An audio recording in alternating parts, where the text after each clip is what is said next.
Assalamualaikum. Waalaikumsalam. Mohon jalan solusinya. Saya mudah sekali meremehkan orang lain yang ana anggap berpendidikan rendah, seperti orang kerjaannya buruh atau kuli.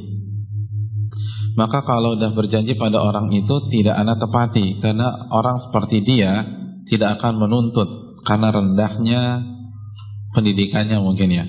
Mohon nasihatnya, jazakallahu khairan. Iya, terima kasih, jazakallahu khairan. Yang pertama, pertanyaan ini semoga menunjukkan ketulusan kita untuk merubah dan memperbaiki diri. Dan semoga Allah Subhanahu wa taala melihat kejujuran kita, dan Allah Maha melihat dan membantu kita untuk membersihkan noda-noda penyakit hati. Hadirin, penyakit ini fatal, sangat fatal. Karena Nabi SAW bersabda, Al-kibru batarul haqq wa ghamtun nas.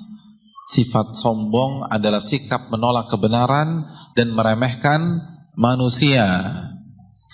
Allah katakan meremehkan manusia. Mohon maaf, Nabi mengatakan meremehkan manusia. Dan manusia umum. Saya ingin tanya, buruh itu manusia bukan? Manusia. Berarti barang siapa yang meremehkan buruh, dia sombong. Walaupun ngaji bertahun-tahun, walaupun rajin tahajud, puasanya puasa Nabi Daud, infak sedekah ke sana dan kemari, sombong.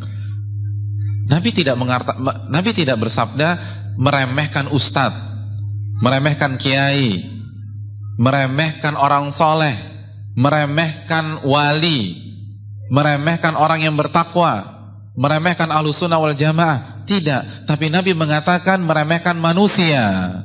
Dan manusia itu ada yang pendidikan tinggi, ada pendidikan rendah. Ada orang yang bertakwa, ada orang fasik. Barang siapa yang meremehkan mereka, sombong. Dan apa yang terjadi dengan orang-orang yang sombong? La yadkhul jannata man kana fi qalbi mithqalu dzarratin min kibrin. Tidak akan masuk surga orang yang di dalam hatinya ada benih-benih kesombongan walaupun dengan persentase terkecil. Apalagi kalau ini bukan hanya sekedar meremehkan, tapi berbohong, berdusta. Maka kalau udah berjanji pada orang itu tidak ana tepati, kena munafik lagi kita.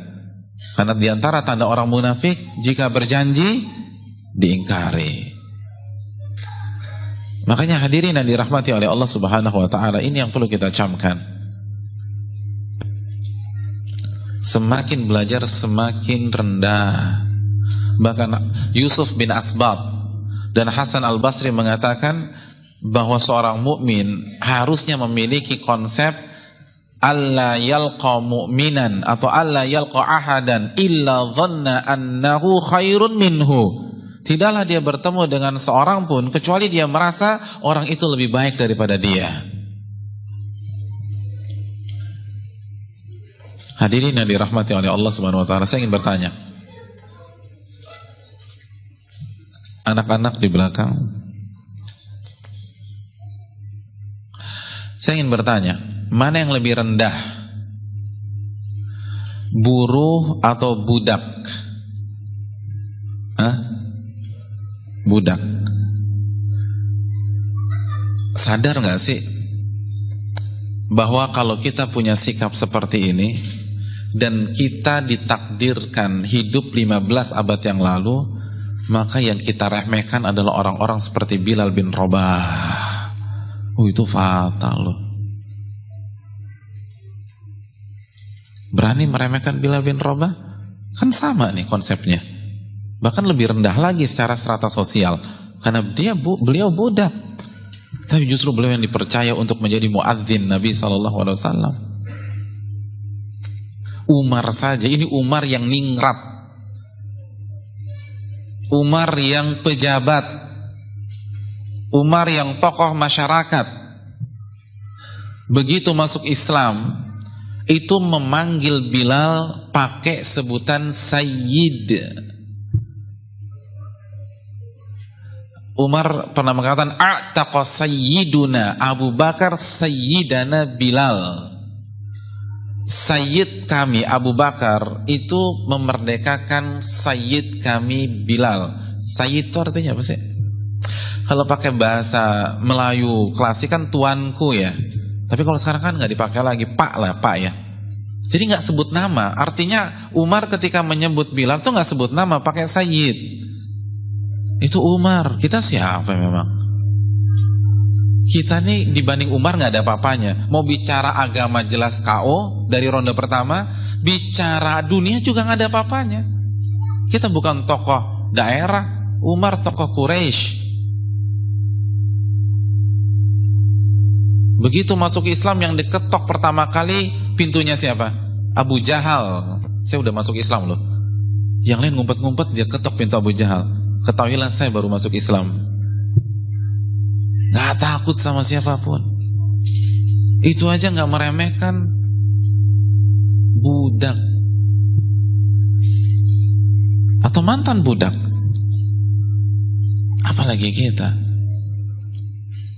Hadirin yang dirahmati oleh Allah. Dan yang ketiga, meremehkan orang pakai pintu agama dan ilmu saja gak boleh. Apalagi meremehkan orang pakai pintu apa? Dunia dan pekerjaannya di dunia. Lebih gak boleh lagi. Maksudnya apa? Antum hafalannya 30 juz. Meremehkan orang yang hafalannya juz 30 boleh gak? Walaupun sama-sama 30. Boleh apa gak? Antum hafalannya 30 juz. Terus ada teman antum baru hafal juz 30. Boleh diremehkan gak? Itu gak boleh loh. Itu sombong.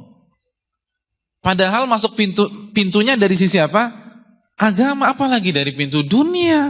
Buruh kuli kan pintu dunia. Wong dunia lebih hina daripada bangkai kambing kata Nabi. Kok kita jadikan parameter? Dunia lebih rendah daripada salah satu sayap nyamuk. Kok kita jadikan parameter? Kemana iman kita kepada akhirat? Berarti kita masih hubud dunia, cinta kepada dunia.